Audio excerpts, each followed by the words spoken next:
Thank you, Milka. It's good to be here.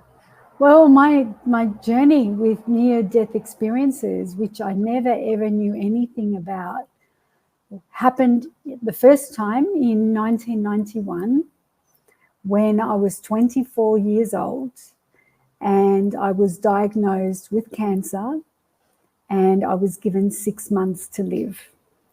After the very first surgery, that's when the doctor realized that it was stage 3 malignant cancer.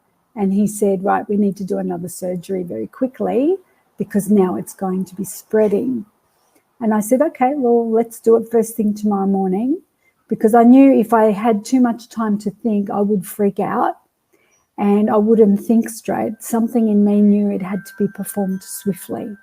So we had the second surgery the very next morning.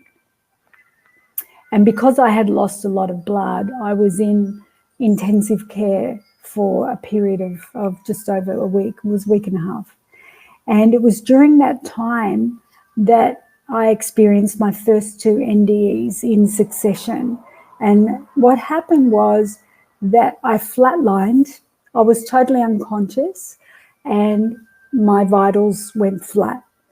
And all of a sudden I had an awareness of myself being up at the ceiling, looking down at my physical body.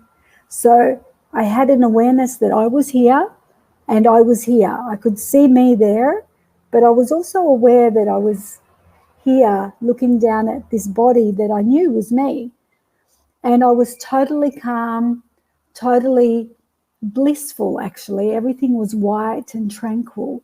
And I was only observing what was happening in the room. And I looked at the screen and it was a flat line. And 2 nurses ran to this body and started to revive it. And as I was floating there watching this big male voice came from the side and said to me very assertively, "It's not your time yet." And straight away I was back in my body and I was alive again.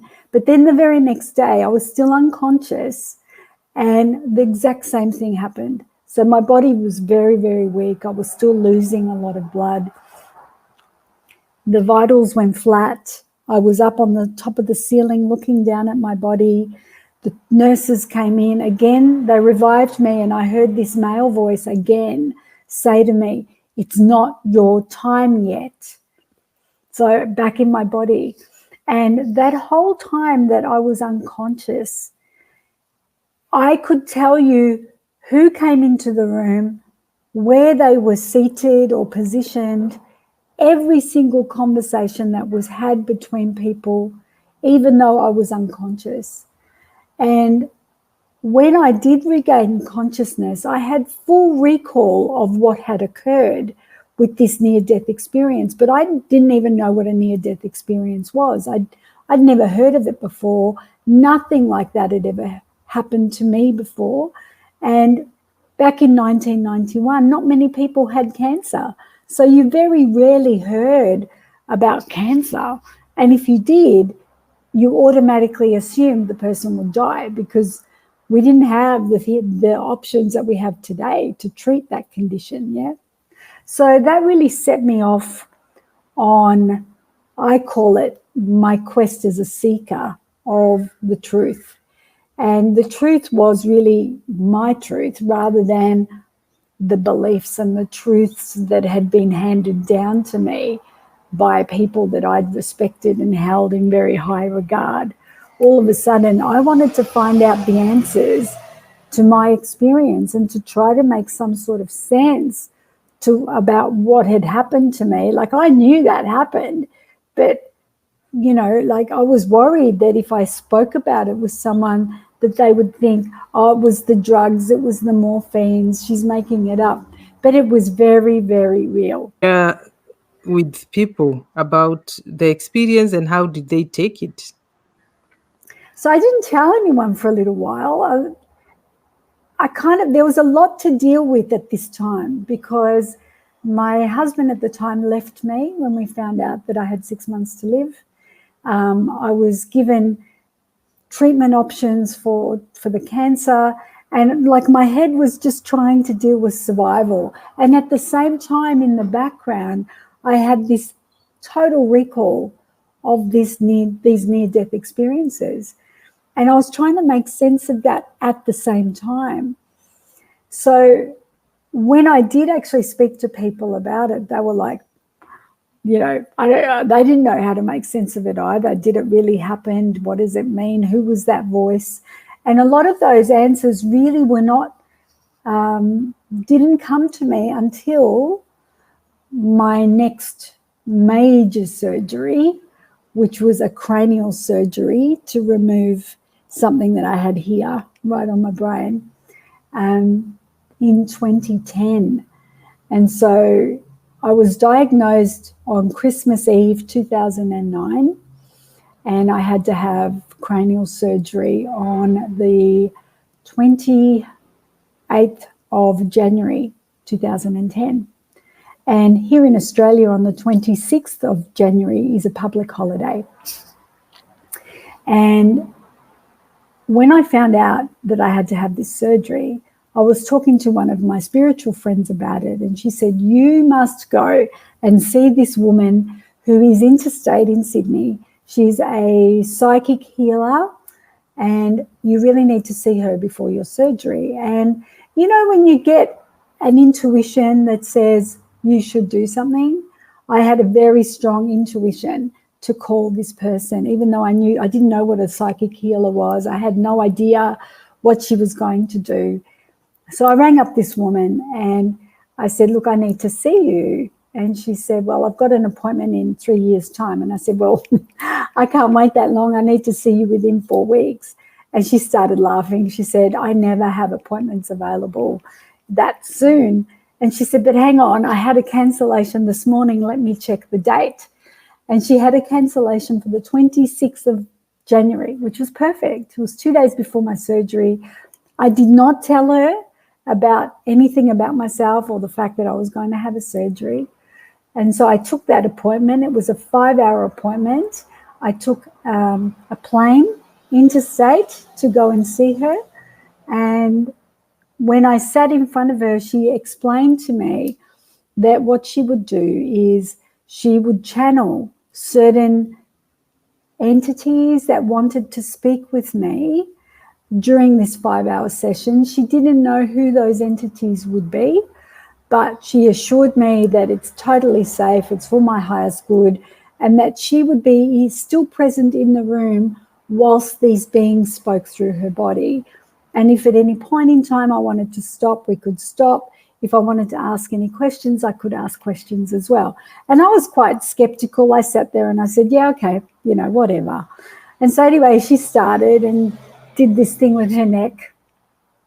And then all of a sudden, you know, this Asian sounding voice, male voice, started coming out of her body, and she kind of hunched forward and started speaking to me. And this Asian voice said to me, in 2 days' time, you're going to be given all these options for treatment, and the only ones you are to consider is this, this, and this. And I'm like, okay, you know, and at this stage, she's got my full attention because I'm like, I hadn't told her anything. And it made perfect sense what this Asian person was saying. And he was a doctor. And so he finished saying what he needed to say. And then she came back into awareness and said, are you okay? You know, can we continue? I said, yep, okay, yes, that's fine. And then all of a sudden she did this thing with her neck again. And all of a sudden her body grew like bigger. And this big male booming voice came out of her body. And I recognized it immediately. And it was the voice that spoke to me all those years ago in 1991 when I was hovering in the bedroom, in the hospital room. And this voice said, in 2 days' time, you will be given a choice, but you must decide. And I said, what do you mean? And he said, this voice said, you must decide whether you will return to my choir or your work continues in earnest. And I'm like, okay. And then I said, "Who are you?" And all of a sudden there was this pause, and then this voice said, "I am Archangel Gabriel." Every hair on my body stood up, and I just felt like I was wrapped in unconditional wings of love, and it made perfect sense to me. And this angel has been with me ever since. Actually, I realized that Archangel Gabriel has been with me since I was a child. I was aware of Archangel Gabriel's presence when I was a little girl, and I would imagine this imaginary angel that was with me all the time. And if I caught public transport, I would always have a seat beside me. And if anyone tried to sit there, I would say, "Sorry, my angel's sitting here." And people would look at me really strange, you know. And it got to a point where, you know, as a child, adults would say, "Stop being so silly, you know, angels don't exist," and all this. And then all of a sudden, you know, I kind of forgot about the presence of this archangel in my world, you know. But once I had that reconnection with Archangel Gabriel in that session, my connection with Archangel Gabriel has remained quite intense and quite close since there. And we have daily communication and daily contact. But in that session, there was a third entity that wished to speak with me. And when this woman, you know, did this thing with her neck, her body sort of came smaller into the seat, and this little child's voice came out of her mouth. And this little child's voice said to me, "I've got a present for you." And she starts, you know, foraging in this woman's office, and she's throwing things out of the desk. And I'm thinking, I'm going to get in trouble here, you know. And she finds this shell. It's a stacked shell. And you know how sometimes shells can have a bit of a chip on the side, and when you touch it, it's a little bit powdery. And she said to me, "See this shell? See this bit here? This is your bones, and your bones are very, very thick, and we're going to make them all better." Now, one thing that this woman also didn't know is not only was I going to have something removed from here, I was also having 3 separate lesions of bone cancer treated as well.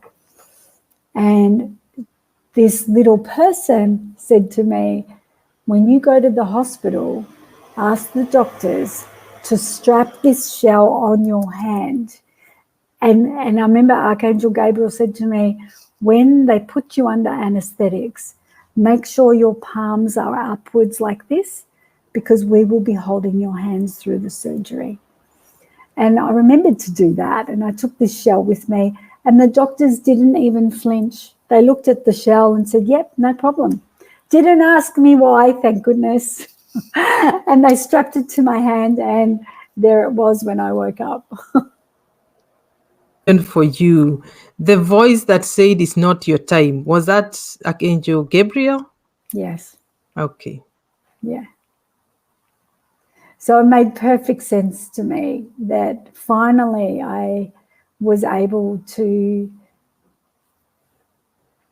have the answer for who was that voice? Was it the voice of God? Like I wasn't sure, and I knew I had not made it up. But the second I heard it come out of this woman's body, I knew immediately that it was Archangel Gabriel. And that gives me tremendous comfort, because I realize that Archangel Gabriel's been with me the whole time, my whole journey, and continues to, you know, travel with me every day in a more conscious way. How did the surgery go? Surgery, this cranial surgery went very well. When I came out of that surgery, however, I had impairments with my speech and with my motor movements. I couldn't walk or talk properly. And the neurosurgeon actually said to me, "Josie, you probably won't be able to walk or talk properly, you know, again." And I was really quite distressed by that. However, it made me more determined than ever to prove him wrong. Because, you know, if someone says I can't do something, I will go out of my way to prove I can, you know, because one thing I know about me is I'm female, I'm Taurian, and I'm Italian. And if you say to me you can't do something, I'm going to show you how I can. But not only that, I had defied the odds the first time. You know, by 2010, this was like 19 years after I was given 6 months to live. So I had already defied the odds the first time. And at this stage, I also had studied neuroscience. So I've got my master's in neuroscience. And I learned all about something called neuroplasticity, which is the way that we can retrain and rewire the brain. I also learned about these things called imaginal cells, which means when you imagine something happening, the same, like if you rehearse something in your mind in detail, the same cells get fired as if you're performing the task for real. Right? So every day I would be rehearsing in my mind's eye myself being able to speak and articulate very clearly, my body being able to respond effectively to the messages that I was sending it from my brain. And I rehearsed and rehearsed every single day. I kept thinking, imagining every single micro movement and bringing on the feeling of being able to do that every single day. It took me 6 months, and I was able to walk in to my neurosurgeon's surgery and speak very clearly. And he just looked at me and said, what have you been doing? And I explained to him what I had been doing. And I also did a lot of complementary things like, you know, homeopathy and naturopathy and Reiki and a whole bunch of other stuff. That really helped my healing journey. And I realized that in order for us to heal a physical condition, we must also address the mental and emotional patterns that have manifested in a physical form. So what I learned is that our mental and emotional actually becomes physical. So we really need to look at a holistic program, not just physical healing. We must heal at every level. During this surgery, did you have a near-death experience as well? Not during that surgery. I mentioned a little bit earlier, about 3 weeks ago, I went and did a weekend ayahuasca retreat. And what ayahuasca is a plant medicine, and it comes from the Amazon. It's a root medicine that comes from the jungles, and it has an effect on our ability to access the superconsciousness and the cosmic and universal field. And so I'd never had it before. I was a little bit scared, and the reason that I went to do it is because I have a chronic medical condition that affects my nervous system. And I have tried everything possible through Western medicine approaches and a little bit of Eastern medicine as well, and nothing appears to be working. And so when you're in a situation like that, you become a little bit more open to other ways of healing. And this was something I'd never tried before, and I thought, what have I got to lose? So I went along and did this weekend retreat. And what occurred during the ceremony was I was given access to seeing previous lives of my incarnations. So I could see myself as a medicine man, as a medicine woman, as a shaman. I could see myself being burned on a stake. And when I saw that particular vision, the woman had long black hair and a Hessian dress, and she was on a horizontal stake, and her face was like here to me, And she opened her eyes and they were just blue flames. And she looked straight into my face and she said, "You remember." And then all of a sudden, every cell in my body started tingling. And these light codes started raining upon me. And they were like little golden glyphs.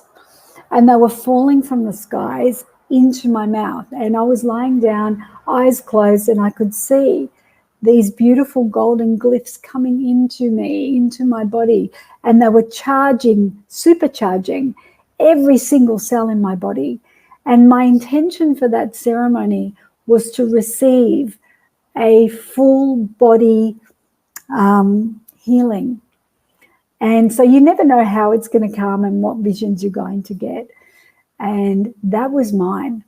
And I saw it so, so clearly. And I was also given an image of my soul sitting around a table with, they looked like light beings around the table. And they were asking me, "Are you willing to have this lesson in this lifetime? Are you willing for this lesson? How about this lesson? How about this lesson?" And I could feel my soul going, yes, yes, yes, yes, yes. And at the same time, I'm thinking, what are you thinking? Are you serious? Do you really want to take on all of that in this one life? And clearly I said yes to all of these lessons. And I am definitely facing them and have faced quite a few of them. And I often wonder, how have I survived these things? For what purpose have I survived these challenges and adversities? And what I realized, Milka, is I am here not just to confront and face these challenges, to overcome them and to teach and show people that we are capable of so much more than what we know, with what's between our head. We are capable of profound healings when we get into coherence with our soul's signature and soul's template. So when I had my last hospitalization, which was in 2023, July 2023, I was given some ketamine treatment for this chronic condition that I'm facing. And one particular evening, I was given way too much. They were not monitoring the amount of ketamine that was going into my body sufficiently enough. They had damaged a lot of my internal organs. And this particular evening, my body went into toxic shock. And essentially, I was dying that night. And I was put into one of those foil blankets to try to get my body temperature up.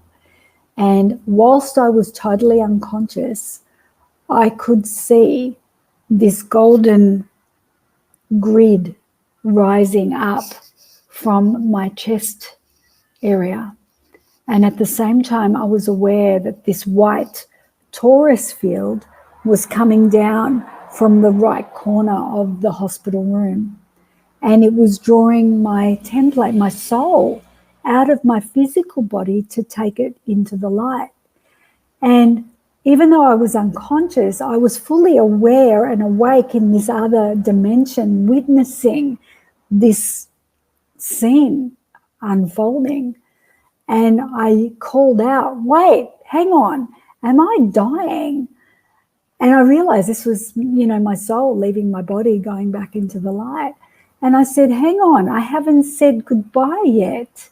And somehow an aspect of my awareness was able to leave the hospital room that evening, go and find my father in the garden, say goodbye, go and find my mother in the kitchen, say goodbye, find my sister at her house, my brother at his place, my daughter, my son, and say goodbye to all of those people who are the most important to me in this lifetime. And then my awareness was back in the room. My soul grid was still hovering here, and this white torus field was still here waiting, to go. And then I said, "Okay, I'm ready now." And then all of a sudden, this other voice rose up and out of my body and said, no, I'm the one that will decide when you go, not you. And I'm sitting there trembling because I was afraid. I'd never heard this voice before, but it was very strong and very assertive with me. And I'm like, who are you? And this voice just said, you've pushed me, you've exhausted me, you've used me, you've burnt me out, you haven't taken care of me. I'm the one that's going to decide. When I decide to tap out, then you die, and not 1 minute before that. And I was crying. I could feel tears coming down my face. I was totally unconscious, but in this space, I was fully aware of what was going on. And I realized that that was the voice of my body yelling at me, saying, you have disrespected me, you have not honored me, you have not taken care of me, and now you get a chance to do it properly. And that was like the most profound experience, because my life has not been the same since I've come home from hospital last year. I have a new respect and honoring for this thing called the body. I never realized, growing up a Catholic, I always heard the words, the house of God, your body's a temple, but I had not had an embodied relationship to what that actually means until I had that experience last year. How has these spiritual experiences, changed you as a person? Oh gosh, I think the big thing is to realize that we are not alone, that we have a massive invisible army at our disposal if we will only ask for help and reach out. And it's about believing that, really we are never alone. There are realms beyond this level of awareness and consciousness that we can't see, but you know what? We can feel them, we can sense them. Some people can see them, some people can hear them. For me, I sense them, and I actually know that they exist. And so it's given me greater faith. It's given me tremendous, genuine hope.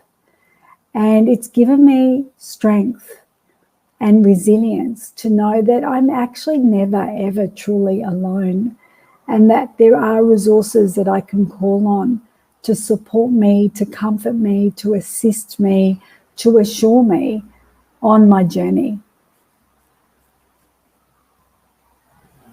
And with the body, I now respect it and have a whole new relationship that I never had before. It's much more conscious, it's much more loving, and it's much more consultative now. I consult my body every day to make sure that my body's happy with the choices of what we're doing.